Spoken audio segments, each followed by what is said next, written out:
one dance, baby. That one dance.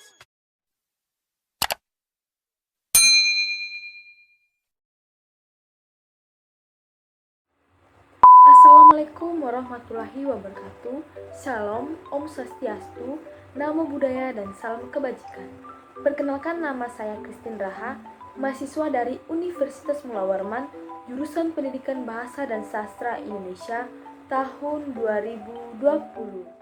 Saya akan menjelaskan sebuah materi untuk memenuhi mata kuliah Sejarah Sastra yang berjudul Sejarah Sastra Periode tahun 1953 sampai dengan 1961. Materi yang pertama yaitu Krisis Sastra Indonesia. Pada masa itu Indonesia mengalami perubahan akibat peristiwa penjajahan menjadi kemerdekaan. Peristiwa proklamasi kemerdekaan membawa situasi baru bagi sastrawan. Kebebasan dalam berkarya dapat dirasakan oleh sastrawan. Demikian para sastrawan demi mengisi perubahan ini. Mereka gempar membuat berbagai karya sastra. Periode tahun 1953 sampai dengan 1961, sastra Indonesia mencoba mencari jati diri dan menonjolkan penilaian kembali terhadap warisan leluhur. Namun, pada masa ini terjadi pergolakan ideologi dan pencarian konsep-konsep sastra. Berbagai gejala yang menandakan pergolakan itu antara lain terbitnya Surat Kepercayaan Gelanggang tahun 1949, munculnya organisasi kebudayaan bentuk partai seperti Lekra, Les Bumi, LKN di tahun 1960.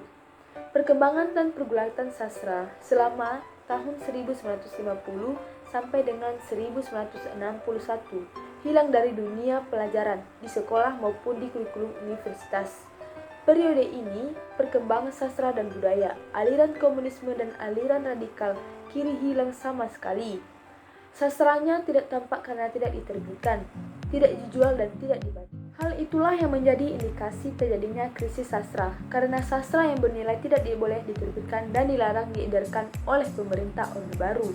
Pada angkatan ini, kalangan sastrawan bergabung dalam lembaga kebudayaan rakyat atau Lekra, lembaga pembentukan PKI yang berkonsep sastra realisme sosialis, sehingga timbul polemik yang berkepanjang di antara kalangan sastrawan di Indonesia pada awal tahun 1960.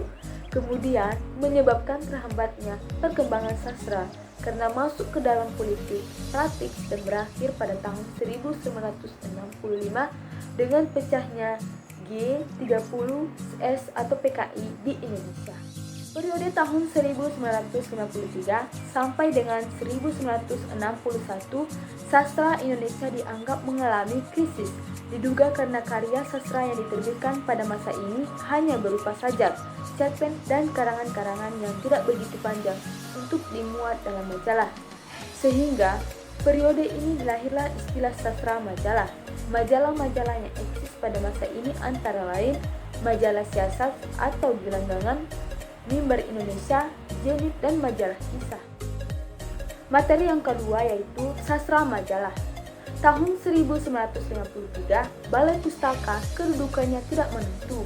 Penerbit ini kerap mengalami perubahan status, penempatan pimpinan yang bukan ahli, serta anggaran yang tidak mencukupi, menyebabkan kemacetan produksi. Oleh karena itu, aktivitas sastra terutama hanya dalam majalah-majalah seperti Gelanggangan atau Siasat, Mimbar Indonesia, Zenit, dan karangan yang dapat dimuat pun akhirnya hanya dalam bentuk sajak, cerpen, dan karangan lain yang tidak begitu panjang sesuai kebutuhan majalah. Para pengarang pun lebih produktif berkarya di sektor tersebut. Keadaan seperti itu menyebabkan munculnya istilah sastra majalah yang pertama kali diperpulaikan oleh Nugroho Nosusanto dalam tulisannya Situasi tahun 1954 yang dimuat di majalah yang dipimpin oleh pengarang yang pertama, Nugroho Nosusanto. Tempat tanggal lahir Lembang 15 Juni tahun 1931. Pernah menjabat sebagai Menteri Pendidikan pada tahun 1983 sampai dengan 1985. Dikenal sebagai sejarawan dan sastrawan. Judul cerpen yang dibuat yaitu Hujan Kebagian pada tahun 1958, Tiga Kota pada tahun 1959, Raja Sajami tahun 1961, Hijau Bumiku atau Hijau Bajuku tahun 1963.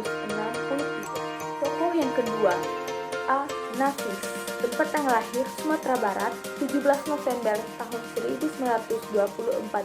Julukan beliau pencemooh nomor wahid dan sastrawan satiris ulung. Cerpen yang dibuatnya Robohnya Surau Kami pada tahun 1950.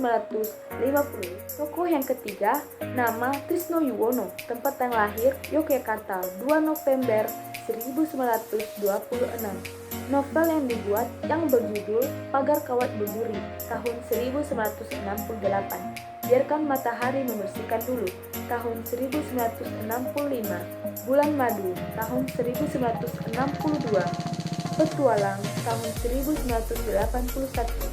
Cerpen karya Trisno dalam beberapa majalah, diantaranya Wijaya Kusuma, Malam Minggu, Omong-omong dengan Kadipo, Sehidup Semanti. Tokoh yang keempat, nama Toha Mokhtar, tempat tanggal lahir Kediri 17 September tahun 1926. Terkenal sebagai penulis yang jujur, disiplin dan tegas. Judul novel yang dibawa Pulang tahun 1962. Daerah Tak Terbuan tahun 1963. Tokoh yang kelima, nama Subagio Satrowojo, tempat tanggal lahir Madiun 1 Februari tahun 1924. Dikenal sebagai penyair.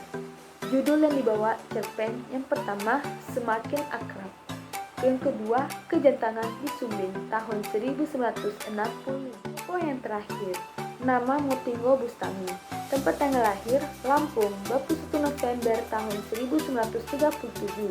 Puisi yang dibawa yaitu Jalan Rata ke Pegunungan tahun 1957. Tokoh yang terakhir, nama Mutingo Bustami, tempat tanggal lahir Lampung 21 November tahun 1937. Puisi yang dibawa yaitu Jalan Rata ke Pegunungan tahun 1957. Pengarang wanita, nama Nurhayati Sri Hartini Siti Nukanin, tempat tanggal lahir Semarang, Jawa Tengah 29 Februari tahun 1936. Novel yang dibuat yaitu Hati yang Damai pada tahun 1961. Yang kedua, Pada Sebuah Kapal pada tahun 1973. Yang ketiga, Namaku Hiroko pada tahun 1997. Orang-orang yang trans pada tahun 1985. Terima kasih.